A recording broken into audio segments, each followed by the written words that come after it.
Hello hi friends, ఈరోజు అయితే కోడిగుడ్లు కుక్కర్ అయితే చేస్తున్నాం. మనం స్టైల్లో కుక్కర్ అయితే చేస్తున్నాం. నా డ్యాన్స్ చూసి ఎవరు కూడా అట్లిపోకండి, భయపెడకండి. ఏదో వీడియో కోసం అలాగా ట్రై చేశాను.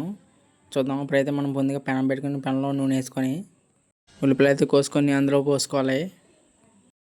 ఉల్లిపాయలు దూరగా వేపుకొని బాగా కలుపుకోవాలి.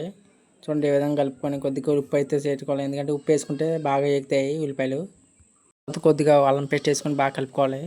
చూడండి, మా సైతం అయితే అల్లం పేస్ట్ వేసి బాగా కలుపుతుంది. ముగ్గురు కోసం అయితే మేమైతే 3 కోడిగుడ్లు అయితే తీసుకున్నాం. ఈ 3 కోడిగుడ్లు వేసి అయితే కొట్టుకొని పక్కన ఒక గిన్నెలో అయితే వేసుకున్నాం.